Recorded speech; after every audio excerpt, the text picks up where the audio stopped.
this. You're in your neighborhood, right? You're ready to celebrate fireworks, put them up, yeah? But then there's your neighbor who has a child of special needs. How do you prepare this child to understand that the rest of the country or everybody else needs to celebrate? Okay. Right? How then, after the celebrations have happened, how do you calm this kid all the way down? Or I'm not just talking about kids. So there needs to be a level of regulation. Like, there are places where fireworks can happen. This is how you should alert people. These are the people who can handle fireworks, because what we are starting to realize is that whoever is vending these fireworks is giving them to whoever. Let me give you a second scenario, right? Imagine you're chilling in your house. Your neighbors have decided they're celebrating whatever, right? And it is well within their right to celebrate. And then because we don't have clear guidelines on regulations, this person lights fireworks and then it burns your house. Okay. So you are involved. So how then do you have that conversation? Because fireworks is explosive. I mean, we did see, it was a few years ago where we saw, was it Turkey, that massive fireworks explosion, and everybody was asking, was it a bomb? No, it was fireworks, right? So I feel like we're just handling fireworks so lightly, and it's time that we start to really seriously think about it. And then another thing that we never really think about is the environment. A few weeks ago, the AQI of Nairobi was announced, right? The air quality index, and it has drastically dwindled, right? Just yesterday I was doing some research, just looking at, because you can just check the air quality index in your area, like places like Kasarani, Jesus Christ, I don't even know if they're breathing air, right? Because the quality every day is terrible, right? So, and this is from what? This is from dust, this is from combustion, this is all sorts of things happening there, right? So the day after fireworks, right, especially say like in my area, the air quality index moved from like 40 to like 160, right? 40 being moderate, 160 being unhealthy, right? And so these things, someone will say it's just one day, but would you inhale something that's terrible for you because it's just one day? I hear what you're saying. So when we look at regulation, and this is one of the things, that regulation always comes in and we say, okay, we're not saying ban it completely or get rid of it, because folks have a good time. When you look at the lights and all of this, it's great. When you hear the kids squealing in the estate, and you think, okay, they're having a good time. Yeah. Right? And we don't often think about the danger that lies until we see a tragedy like what we saw, where people lose their property or people are burnt in one way or another. So what would regulation look like? What are we saying? In a controlled space, how would that actually work? I think first, fireworks in residential areas should be banned. And I hear myself when I'm saying this, because I know that there are people who are listening and saying, Kombooks, we've been trying to fight a club in my neighborhood, right? For years. And there's nothing that's happening. I get it. But look, nobody sent me. I'm not here because there's a political party that sent me there to come and maybe make Sakaja feel bad about the fact that there's fireworks. No, I'm here to have a conversation as a citizen of this great nation. And as someone who's pays taxes in Nairobi, and I'm asking myself, okay, if I can see the challenge with this and saying, since we love it and you've not seen anything yet, this fireworks is about to be like, next year it's even going to multiply, because there's so many people who've seen. Think of the amount of counties that were in darkness. And next year the governor said, hold my drink, right? I'm going to show you how it's done, right? There were villages that had fireworks, right? I'm not talking about something that, I'm not saying that we ban it. I'm saying because we love it so much, there's ways we can be able to handle this, that everybody is safe, right? So that everybody can be able to enjoy. And I think as a city that prides itself having a national park, just 15 minutes within, right? They read about the environmental sort of disturbance to the animals, right? So at the end of the day, we just need to be a bit responsible about this. Sure, I hear you. And I look at and because we can say this here because, it's not advertising because it already happened. Yeah. If we look at the Old Mutual fireworks that took place, it was carried around the world. Yes. It was a world phenomenon. People were able to look at it and say, oh, this is amazing. That it made its way up there, because what do we usually see? The fireworks in Sydney, the ones in Dubai, some of the ones in New York, the world renowned. And then Old Mutual made it on that. And it's a great thing, which also does a good endorsement, for the nation. But it's interesting because these same fireworks and what they did locally, in terms of how they affected people, then was quite something in terms of some of the physical damage that was done. So how do you create that balance between something that will essentially put a nation on the map because of what they're able to do, and how it can then protect, or then in some cases, destroy property and lives? How do you create that balance? It's interesting. You've actually just reminded me. I think it was last year. One of those big fireworks, there was a fire. I don't know if you remember. Right? There was a fire. Yeah. Right? Fireworks are not a joke. Right? Number two, I do appreciate moments where we are put on international platforms, right? But especially when I spoke about this, a lot of Kenyans came at me like, oh, if even London, they're doing it, if even Shanghai. I'm like, guys, you can have your own aspirational levels, right? You don't need to do something because another city is doing it, right?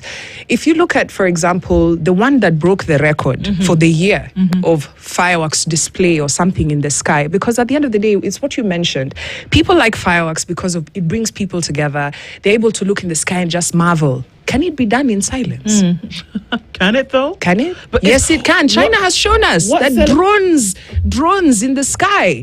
Like, I mean, we're late to the fireworks party. If we're being honest, we're late to the fireworks party. There are cities that have been doing it for decades, right? We're just catching up and now just saying, wow, we've arrived. But can we make it environmentally friendly? Can we make it something that's not unsafe? Can we make it that it's healthy? Right? I hear what you're saying. Yeah. But the very elements of this thing is that something is going to combust. There's fire. I mean, the word itself has fire in it. Something is going to burn, and that's just the way that it is. How would you view the argument that people say, come on, Kwambokes, it's one day. It's one day, we see the bright lights, we say Happy New Year, and we keep it moving. That's not true. No. Fireworks happens much, much more times in Nairobi than the average Nairobian cares to know. Do you know how many events happen in Nairobi, right? So fireworks started as this novel thing that would be on Diwali or Happy New Year, right? And then it became an event space. And then it became a thing. If I'm launching a building today, I'm going to have fireworks. If I'm going to do this party, I'm going to have fireworks. I'm having a concert, we're going to have fireworks. So there's much more fireworks in a year than people are willing to admit. And the challenge is, I mean, I can understand, for example, New Year's, right? But when most of these times, you're not aware. You're not being told, you're not being alerted that there's going to be fireworks. It's just that a guy has woken up and there's like, fireworks, right? But they've alerted the city, but you as a resident have not been alerted here. So I think eventually we'll have to look at safer ways of doing. There needs to be places where fireworks should not happen, especially in residential areas. Okay. Yeah, you should be able to go watch fireworks a bit far from the city. Yeah. Okay. So when we look at what happened in Nairobi, or we look at the family in Gitaru who lost, who do you think should be responsible? And these are the questions. These are the deep questions. Who should be handling fireworks, right? Would you give, because when we're talking about fireworks, for the longest time, you can walk to a shop and buy a baruti or whatever, right? In the case of this house that got burnt down it was a similar experience, right? Who should be handling fireworks, right? And worse still, if, this was at least, I'm not saying that it's the right situation, but at least the perpetrator is from the home, right? But in an event that the neighbor's child has burnt down your house, how do you handle that situation? Yeah. Right? It was an accident, right? So and worse still, a whole complex or whatever other damage that could happen, right? Or death. Or noise pollution. We're looking at noise and environmental pollution. And this is interesting that you bring this up because, okay, so first of all, is it Baluti? Is it Baruti? Baruti. It's Baruti. Baruti. It's Baruti. Yeah. Okay, got it. We're hearing them. We're still hearing them now. Yes. I mean, it was before Christmas, and even before that, there was Diwali, and then before that, or a random Saturday evening where kids are bored, and then they're blasting the thing about. Yeah. In my estate at the moment, people are having a conversation. You know how it is, the proverbial WhatsApp estate group. People are having a conversation about, okay, well, do we need to say that? Don't do it at all. That there's noise pollution, but at the same time there are kids who are experimenting and the possibility of them getting hurt, because you can actually blow your finger off if you don't do it right. So these are real conversations that are happening at the moment, because yes, it's not just New Year's and Christmas, but it gives us an avenue to have this conversation. I think it's crazy. Do we need to say that kids should not be with this at all? Should this conversation be elevated? Because the conversations are happening, whether we want to be the proverbial ostrich or not. The conversations are happening in terms of how to protect children, to protect the environment, noise pollution. People are asking, so, okay, it's great, this is nice, but how long are we going to have to listen to this for, you see? Here's my question, fellow Kenyans, right? Can we first answer some simple questions? Are fireworks dangerous? Okay, let's start with the best one, right? Is fireworks fun? I think we can all agree that, in the right environment, they're fun, right? Are they dangerous? Would you buy fireworks and give your child? No. Exactly. Yeah. Right? So why are we having a conversation around whether it's, how do we address this? This is a legislation issue. There should be laws around whether somebody can be able to access. There are some things which are so crazy, right? There are things which I find so hilariously crazy, and sometimes I think they just need a bit of logic, right? If you walk into a supermarket with a knife, right? Like, let's say you have a dagger, right? You know what will happen? The askari will ask you to remove it because no weapons. But you can buy a dagger, a whole knife, a barbecue knife in the shelf. Yeah. And even choose which one, right? Yeah. The logic there is missing, because the amount of damage I can be able to do with those knives that are just lying around there. But someone will ask, but there's no law around this. But you've locked the deals in a glass case, because you're afraid we'll steal. There are bigger challenges happening here, right? So I'm saying, when we look at this fireworks issue, let's not wait till it happens in your house, right? Let's just make it safe. Just the way you walk in the supermarket and they've put all the things they don't want you to steal in the glass, right? That it should be difficult to be able to access this. There are people who are probably handling fireworks who have no idea how fireworks are handled.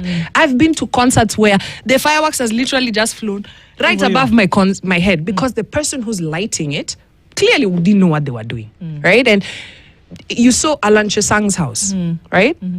They're just lucky that the fire didn't do what it did in Gitaru, right? So we're seeing so many, and people are just like, right? But when real damage happens, right? And I don't want to be, because it's easy to laugh when it's, you're watching somebody it on the video. But like, you wake up and your house has been burnt down. When will that be funny? Or someone has been injured. Worse still, someone has died.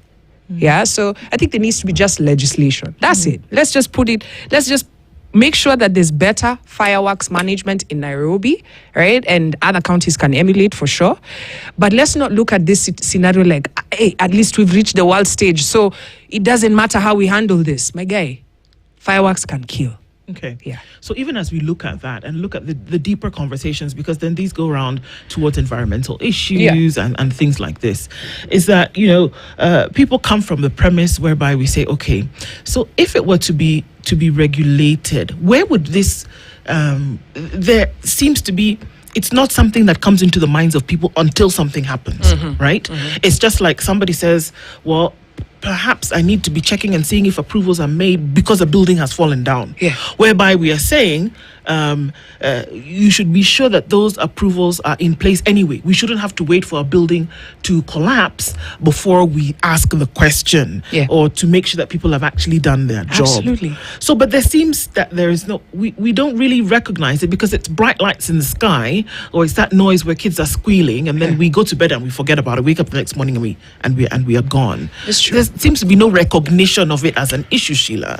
It is just, it's a good time, and then we're moving. That's why I woke up on a day where I should absolutely be in bed stretching my legs and like the rest of Kenyans, but nimejileta to the radio to speak about this particular issue, because God forbid that I've seen the challenge, I've seen the gap, and then I keep quiet, assuming that everybody is seeing what I'm seeing. And I think that's what it calls to be an active citizen. So there are a few things we can do. Before I started to do research on this, I was as clueless about fireworks as probably someone who's listening to me right now, and that came from seeing what was happening to the birds, to the cats, to the dogs. If anyone who has pets knows exactly what I'm talking about. Sometimes it can take 12 hours trying to calm your pet down, right? And then you start thinking like nobody gave these animals heads up, But that's beside the point. Note for those who are like, wanyama tena. There are countries that have banned fireworks because of the animals. Right? They said, and these are first world countries, as you're basically comparing yourself to, Singapore. Netherlands has banned fireworks. And simply because it's just this animals, and then environment issues. But hey, if we're not willing to ban, what are some things we can do? We can enforce Kenyan explosive and fireworks regulations. They are there. Right? They're there. Limit fireworks to licensed professionals and controlled venues, right? So now, before we used to see fireworks like, say, Kani, Uhuru Park, right? Now we're seeing them in your neighborhood. The supermarket in your neighborhood has decided they're going to do fireworks. You don't know what the controlled scenario is there. Establish clear permitted times, locations, and display durations, right? So to answer the question, when you're saying how long should we listen to this noise, there should be a cap, right? From this time to this time, you're allowed to do fireworks. Past this time, you can be arrested, right? Require safety planning, crowd control, and fire lighting readiness. Now, this is so crucial because I've seen at events, right, where I've told you I've even ducked, right? Because that clearly means that the person who's handling the fireworks had not communicated the right guidelines, the distance that we're supposed to be standing by the fireworks, etc. There's also the environmental responsibility. We can encourage alternatives such as low noise fireworks. Imagine it's a thing. Low noise fireworks. Like, look, you and your company have decided you want to do a launch, right? And it's happening in Langata. Why must the people in Githurai be a part of that kutwatwa? You get what I'm saying? So we can imagine there's something like low noise fireworks, drone shows. And I want to urge events guys, right? We're in 2026. Mambo ya 2025 to watch. We're in 26. We can have exciting drone fireworks. Drone displays. Did you see what China did? If we're going to aspire to be like the first world, let's go for the number one, right? Did you see what they did? With the drone show, it was absolutely mind-blowing. Let's get there, right?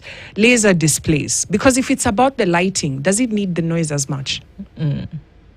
There's also, did you know that after the fireworks happens, the things, the residue that they remove? Have you ever asked yourself where it goes? Where does it go? Where does it go? It comes and settles in your water areas, right? So it settles on water, it settles on your environment, right? Which is toxic stuff, right? So at the end of the day, we need to educate the public on risks and laws, because we love fireworks. It seems Kenyans love fireworks, right? But where is the education on how dangerous this thing can be? And did you see the mother in the one who her house burnt down? She was in shock. She couldn't believe that fireworks can do such damage, right? Promote safe celebration traditions, right? Let's be honest, fireworks came, I don't know from where, but we can also embrace other ways to celebrate such traditions. And basically, the most important, I think we need to engage event organizers, centers who handle fireworks to do it responsibly. Because at the end of the day, there's a responsibility to anyone who's handling. I mean, this is under the Explosives and Fireworks Act. So clearly, it's something dangerous. I mean, let's broaden this conversation just a little bit, because I look at 2025 and we look at the number of complaints that come from private individuals as well as others. Dennis Aseto, who sits in the studio as well, talks about complaints of noise pollution from a nearby establishment. There has been one case of one, Kenyan, and she has been easily for years complaining about an establishment in her neighborhood and about the noise that they make. And you live next to a church, you live next to a club, and the noise pollution for people has been a lot. Yeah. There's a neighborhood just to the east of us who have had to move, whose children, for example, to date have lung issues because of the burning that takes place by a nearby factory. These are things that we are talking about. I had to move, actually. You see? These are real conversations. And I addressed the governor about the smog, which is a whole other issue. Look, Ndu, at the end of the day, I want anyone who's listening to me this morning to not take it like, because there are people who, and I think it's we've become so politically charged as we're going into 2027 that everybody thinks that everything someone is talking about must be, there must be an incentive. Maybe she's importing drones. That's why maybe she's fighting with the guys for fireworks. I'm just an active citizen. That's what it is. I'm just someone who's seen something and said, hey, can we figure out how to do this safely and well, right? And at the end of the day, if us as citizens, for example, the noise issue, right? Or any other bad behavior that's happening in our city, there are people who think that, like the proverb that you just gave us, and it's so timely because we're talking about working as a community. There are like-minded people. Not everybody is okay with stuff as it is. Not everybody is okay to see the garbage or the things that are not working, and they're just like, I'm gonna keep quiet because I don't want to be confrontational. It's not about being confrontational. It's about you're a citizen of Earth. You're here to live, right? If something is not working, right, who are you expecting to come and fix it? If it's not pinching my shoe, this fireworks issue is pinching my shoe. I have a cat. I love animals. I love the environment. I care about the oxygen that I'm breathing, right? I care about the water that I'm consuming. It's my responsibility to care where the water that I'm drinking, because it's not coming from Fiji. It's coming from here, Nairobi water. It's interesting that you put it that way, Sheila, because a lot of times we seem to be disengaged from some kind of reality. Yeah. Because the things that people will weigh. It's interesting because I've even seen a comment here this morning where somebody's saying, let's talk about things that are let's talk about things that are serious. When it's politics, it's serious. But when you want to ask a question about the air that you're breathing, for you to be alive and maintain a certain quality of life tomorrow, these are some of the things that we talk about. When we talk about noise pollution, when we talk about air pollution, when we talk about lack of quality sleep, we may think these are not important things, but they contribute to the entire equation when it comes to individuals and human beings as we are. And so that's why the conversation needs to be broadened for us to say, we can look at fireworks on New Year's Day or at a concert, right? Or we can look at the environment as a whole, plugging into this system where we as human beings want to then be able to exist in. Who's watching out for those things? I can tell you from what I'm seeing, right? We live in a world where people think that it's about the money, right? I'll give you a case in point. I've spoken about the AQI, which is the Air Quality Index, and I'm not speaking because I'm a scientist. I'm speaking because I'm a active citizen, right? You start to notice that all of a sudden, your chest, and then you ask yourself, like, Kwani, is there something I'm consuming that's making my chest behave like this? And then you start to do research, and then you realize that you're not the only person in your area that's having such issues. Let me give you an example. Kasarani that I mentioned, right? So the AQI most of the time is at 160. right? Which is unhealthy, right? It's unhealthy air that you're taking into your lungs every day, right? Then I decide, of course, when you read something like that, you ask yourself, okay, AQI, whatever. Let's look at the actual data on the ground. Someone has done research. There's research on this in just that area of Kasarani around respiratory issues, right? And then you start to realize the environment, the oxygen, the air that you guys are breathing there is creating numerous problems. I think I read like about 15 core issues that people are going to hospital for. Now, if I'm a resident of this area, I have two options. I either leave, right? Or start figuring out how to make small improvements, to my environment. I'm not saying that you can do this by yourself, but you can play a part, right? So I'm playing my part and saying, can we do better fireworks management, right? And there is a petition that you can sign. I think it's on change.org. Apparently, this petition has been going on for 8 years. I didn't even know. I didn't even know that there are people for 8 years who've been saying we need to ban put a stop to how we're doing it and handle it better. But at the end of the day, we as Kenyans and Nairobians, right? I'm going to speak for as a Nairobian. You have a civic duty, right? If you're sitting, look. It's New Year's, right? And all the politicians are just talking politics. Sure. Right? So who's supposed to be talking about the things that... should I be seated here talking about this environment stuff? Don't I have an MCA? Don't I have an MP? Don't I have a governor? Don't I have a... But there's so... Like the person who's just texted, there's so many issues on the table. But does it mean that when I hire representation, then me as a citizen, sasa kazi ni kusema haya, ni kazi yako? Yeah. It's like people who go to the doctor. And I have to say that I use this example all the time. You go to the doctor, you're ailing, right? You've been going through the pain yourself. Yeah. Then you get to the doctor and say, heal me, right? You don't realize that you going to the doctor is a partnership. That you have a part to play. You have the experience of knowing your body, and they have the experience of having knowledge in medicine. And they are going to give you they're going to deduct until they get to what they think the problem is, and you're as well supposed to sit there with them. But what ends up happening? The doctor said, take this 5 times a day, and you take it religiously, and even if nothing happens, you don't care because the doctor said. It is your responsibility to ask questions. It is your responsibility, if something doesn't feel right, to speak about it. That's it. That's it. And here, so there are two things that come to mind here, and that we're going to have to peel away some of the layers here and say, okay, is it this is imagery is such a big thing for me sometimes, because this forms a basis for a conversation around two things. Number one, the enforcement of laws, and number two, being involved in things. So it is Sheila and fireworks today, or it is tomorrow, it's somebody dumping waste inside the river, which now, if we look at some of these things that we talk about today, 58.8% of the waste that finds its way to the Indian Ocean is plastics. 78.4% is from companies. Is from companies with packaging in this Kenya. Yeah. So we can sit and we can say, okay, so then what happens? And you don't realize it later. What are the diseases that people are presenting themselves to hospital with today? From the food that you eat. So what happens? The animals are drinking water, eating what?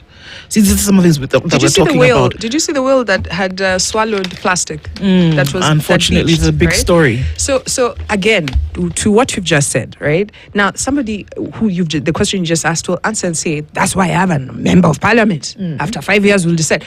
I'm like, when you're a child, you can say that. But when you're an adult who pays taxes, who's lived, who has experience, you understand that is wishful thinking. Because if it was the case, then Kenya ingekuwa Singapore, right? Already, si kwa aspire, tungekuwa huko sahi, right? So our leaders, for whatever reason, right? We pick whatever we pick, right? But at the end of the day, for Kenya, for there to be actual change, for things that we're seeing happen, you're seeing this needs to change, you need to play a part, right? Let me give you an example. So the issue you said for plastics, right? Or companies dumping and their waste ending up in the ocean. Who's going to pick up that stuff? Exactly. Somebody has already collected their profit, right? They've already pocketed, they've done their thing, right? In fact, some of them you'll find they're multinational. So the money has already landed in the banks outside. Not touching you, yeah. You know, so I'm making, let's imagine I'm making this water, right? It cost me 45 bob to make this water. I sell it for 100 bob. I have my profit, I've gone, right? But it costs us as a community 100,000 to get rid of that 45 bob. It costs us 100,000 to get rid of that one bottle. Don't you think we should have a conversation with this person? Like, hey, your responsibility doesn't end there. Because ocean, when it gets spoiled, or all the waterways, or when the air is messed up, you don't have another place to go. I mean, are you watching the world right now? Are you watching the world? They don't want you to leave this. They don't want you to leave this continent. You need to stay here, right? And you're going to another country. So it's your responsibility to take care. And if you're thinking that my MP will come, when have you ever seen? So it is you to speak about these things. It is you to push your MP to do these things. It is you to be an active citizen and not get tired. I'm not tired of speaking about fireworks. My God, I was insulted. In fact, we still had men, mostly men, in my DMs insulting me, telling me, anyway, there's no point of repeating the stuff that they told me. It was so hilarious. Yeah. Because I'm fighting for you, and then you're fighting me. That's when you know that phrase in the Bible, my people die because of lack of knowledge. I can paraphrase it. They are dying because of idiocy, right? We're talking about there's plastic in the What about that one who drinks and throws the plastic outside the window? When you're talking to that person about, hey, there should be a corporate responsibility on the person who's creating this product, they're going to tell you, Sasa, you can't reason. But at the end of the day, it is our responsibility, whether you still have this person who wants to stay in the idiot side of the world. As you fix things, you just got to make it right. Because at the end of the day, even when we ban this or regulate the fireworks, it will still benefit this person. There is a cyclical nature to some of these conversations that we have. And the one that is taking the nation by storm is, fortunately or unfortunately, this one about the first world. Singapore, of course, being the blue-eyed boy in terms of where this all goes. And we may not see it. Sheila Kwambok sitting here talking about fireworks, somebody talking about plastics, somebody talking about pesticides tomorrow. That's the cyclical nature of this conversation. Because guess what? Countries like Singapore, they took things like this into consideration. Yes. They took things like garbage into consideration. You cannot chew gum in public in Singapore. That's how micro it got. So right now the conversation in the country, and that is going to be peddled by the administration for however long, is going to be just that. So do we look at the details in terms of what it is? People might be saying, you started off the year with a conversation about fireworks. Yes, we did. Because it represents the larger conversation that we are not having. Guys, just calm down a little bit, and I'm going to ask in a way I've never done before. Calm down a little bit and look at the bigger picture that we're talking about here. It is fireworks and residue that falls, that is still smoldering, that burnt somebody's house in Gitaru. It is what caused the Great Swiss Fire. It is what caused people to have injuries. It's the thing that we're talking about. So when you extrapolate, it is about the regulation and enforcement of these regulations. That why do things like that not happen? Why does regulation not happen? Why does enforcement not happen? And you tell me you want to get to the first world? We started off this conversation at 6 o'clock this morning. If we are not engaged in conversations like this, can we really say that we are on this journey, Sheila? Absolutely not. It's interesting that we talk about Singapore. To be honest, I don't like comparing Kenya with any country. I like saying that we are the creators. We have an opportunity to create the future that we want. But unfortunately, because the future that we want will not transpire in the way that we want unless we fix the way we see our environment, right? So yes, is Kenya moving forward 100%? Will we be around to be able to access some of these things? If things like water, we're talking about, management of water. I mentioned a bit about it on the fireworks issue.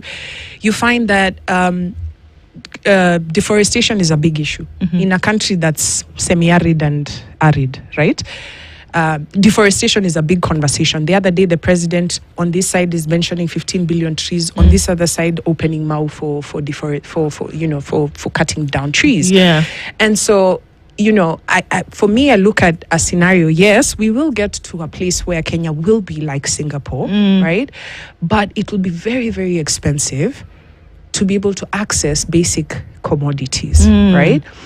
Today I was watching a video of a lady in China, right? Yeah. In China, Sazile, for example, water is like electricity, right? And I started thinking about if you had prepaid water where it katikas right, as soon as you're cooking and it just goes off. It's like right? your units. Yes, like your units and that's power. water, right? Which means that the day if you don't have, you don't have water, and it sounds like that's what happens, but this is the future that we're going to if we don't protect the environment that we're talking about on simple things like fireworks, right? On simple things of saying, wait, so this can impact the environment and I should care about that. If you don't care about this, how will you care that your waterways are being damaged, that your trees are being cut down? And so, yes, you will get to the first world, but the resources of water and clean air will be finite. And so living in a place where there's good air and water will be like buying diamonds, right? And that's exactly what's currently happening. Look at the people who are living in Kasarani. You're probably living there because you can't move or afford to stay somewhere else, right? The oxygen is already terrible. This is the same scenario with India, and I give this example of India and China, right? India and China reached a place where the oxygen was terrible. They both were given solutions. China handled it in their way, India handled it in their way. When 2 weeks ago we were talking about India having smog that they couldn't even see anything. Right? That's oxygen. At that point, who are you calling? Your MP. Oh, there's no oxygen. There's you can't see. We can't see each other, and we're sitting this far. This is true, right? Yeah. At that point, who are you calling? And China didn't have they had a similar situation, but they fixed it. They used the money in the thing that it was supposed to be used for. India, the money was eaten. Right? That's why I tell you, you gotta look at these things from an individual perspective. Because if this was Kenya, even if we're a first world country, right? And we found a scenario like this and we've put money, so we need to start embracing taking care of the environment now when it's not too expensive, when it's not so damaging, when it's not, there are more people living in, and there'll be another 100,000 people who are moving to Kenya this year, right? Who are coming for those houses, who are coming for proper gentrification, right? Which is it's a good thing and a bad thing. But resources, finite resources is what we're talking about here. I'm not here to discuss at TCG someone's building or whatever. I'm here to just say, let's make fireworks management better and look at the whole issue from environment, safety, and health perspective. So to make management of things better seems to be something that we seem to be able to escape quite a lot, that we can leave it over there, unfortunately, until something festers. There's a crack in the wall. Absolutely. I gave folks the story this morning of over the holiday. I saw a building that had a major crack in it from the ground to the top. You're talking, and there's someone who's in that house right now. What are you saying? They're living there, and the guy came and said, we have to bring this thing down. We have to bring it down, otherwise you're living in that thing. It could be tomorrow, it could be next week, it could be next month, but this thing will come down. If it comes down when you're inside, then it'll be terrible. But I'm telling you, let's take it down now. And now that cracked building scenario is unfortunately what we seem to be living by, right, across the board. Whether it's fireworks that you speak about today, it's a situation that could become somebody's house was burnt. It could be something worse tomorrow. It's the state of rivers and water. Then we ask ourselves tomorrow, what will happen when water sources deplete? So the management of regulation is an issue. The enforcement of regulation is an issue. And they're agents of this regulation. They are called MCAs. They are called members of parliament, whom you vote in. Now, can we now tie this together? Because we started the conversation and we followed through about fireworks. But if we tie it up to say that the agents of regulation whom you select and have a responsibility to keep accountable for the period in which they will sit in that position, they have a job to do. Absolutely. You have a job to do by keeping them accountable. Do we see that folks are ready to do that? Look, if you don't hear anything I said today, maybe I can sum it up by saying, let's be active citizens. From my experience, I've lived in a country where I was told, your MP, and then I voted. I voted a couple of times and realized that the people I waste my time going to the ballot for, they become tumbocrats, right? And I think, and some of these people who I've engaged with individually before and after, right? And I think one of the key things that stands out is that Kenyans are not taking part in the things that matter to them, right? Once you give the job to the person, I've just given the example of going to the doctor. Once you go to the doctor, once the doctor has told you, relax, you relax. Even if you know you have a pain in the same place, now you're down, it's not working. But since the doctor said relax, you go to the afterlife relaxed. Yeah. Right? You know what I'm saying? That's it. But it takes being an active citizen, right, for us to actually see change. So for me, the issue is the fireworks. For you, it's something else. Maybe it could be garbage in your area. Maybe for you, you've picked and you've seen this situation of lights, we can fix it like this. Maybe for you, it's sanitation. I don't know what it is, but we need to be more active citizens. The idea that there's somebody in the driver's seat and the rest of us are just in the restaurant just waiting for waiters to serve us is crazy, right? We're all taking part in building this nation. And there's no, what do you call destination? There's no ati, we'll reach the place and then ati, tumefika. There's no kufika. Every day we must be an active citizen. Every day, because there are things that are happening. And not everything is for complaining. And even here, I'm not here to complain. I'm here to educate, open eyes, see if there's like-minded people who think, hey, I think that there's a point on this story for fireworks. Then let's have the discourse. I'm not coming here to say, to ban fireworks. No. Regulate the thing. Let's regulate it. And there's laws. There's laws around this. Let's have them enforced. Right? Because leo unanisikia, you're hearing me and you're like, then tomorrow it's your house that has burned down. Then you're coming to the news to give us a story. Now, should we listen to you? So let's make sure the right regulation is there. Let's be active citizens. It's a good year. It's a nice year to start being a good citizen who's active, who's not watching things happening and saying, ngoja time yangu ifike. I mean, there are Kenyans who are seated in a place where they can see bad things happening. Bad things. And then there's this notion that no, it's none of my business. You're the financer of this nonsense. If you pay taxes, you are just basically you're watching someone in your own home stealing, but then saying, I'm not going to do anything about it. Everybody has a part to Is there a disconnect, Sheila? Yeah. Because this is a thing. That it's very easy for us. It's kind of like this grand screen television and we're watching these things happening. You're like, oh my God, this thing is terrible. But we're watching it. Yeah. It's and even affecting high-fiving. you. It's affecting you. It's going to affect generations to come in one way or another. But we seem to be enjoying the entertainment.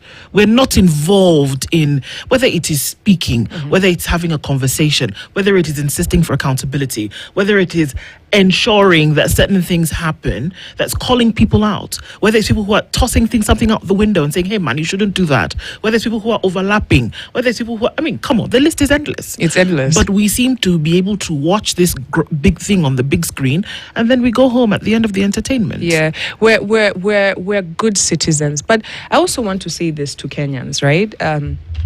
I've met a lot of Kenyans who last year was not a great year for them. I've met a few who said last year was their best year. Wash. No, sorry. Yeah. My bad, I'm joking. I'm not the standard. But yeah, there's a lot of people who said that, including myself, last year was hella hectic. There was barely any money floating in the system, right? But in the same breath, right? I just want to let you know that, guys, every day in that bad year, 2 billion, 3 billion was being lost every day. 3 billion, right? Now, I know there's this narrative that Kenyans have. Oh, money is stolen everywhere in the world, even in the US, corruption happens, right? But you see, it takes active citizens. Like, how do we think this corruption thing will end? Like, I just, just bear with me. We started off with the ants and the group of ants, right? And we see that, and I told you, I watch ants every day do amazing things together. I've watched Kenyans behave like ants and do amazing things together. I was part of Mandamano last year. And so many other amazing things we've managed to do as people together, right? How do you think this corruption thing will end? Yeah? If, for example, I've woken up and I've said, let's put a better management on fireworks, and I'm pushing, I'm doing my part, right? But how do we think this corruption thing will end, right? You're raising kids, showing them how exactly it's supposed to. In fact, if anything, parents at this point are now teaching their kids how to be corrupt. Before it used to, you see, but now you are being taught directly from the parent, right? It's never going to end. It's never going to end. Right? It's not going to be a miraculous thing where we'll put a law and then people's hands will stop stealing. That's not what's going to happen. It takes you to play your part. So all I'm saying is, every single Kenyan, believe me, that little thing that you're doing where you're saying, I don't want to touch this, or you're playing a part. And you shouldn't feel bad that nobody's watching you not being corrupt. Just do it in silence. Absolutely. Come on. It's in silence. Sheila Kwamboka, thank you for being here this morning. Kapow, indeed. To open eyes at whatever level. Yeah. It's important that Thank you, Ndu, for the chance to speak about this. And to any Kenyan who's interested in this, there is a petition, which was, I think it's 8 years old. So check it out and let's see if we can be able to get legislation around this properly enforced. And to move the thing. Thank you so much. It's 8:02. Conversations continue. Thanks for doing this morning. Good morning. The latest news from around the world. This is the Situation Room, the only way to start your day.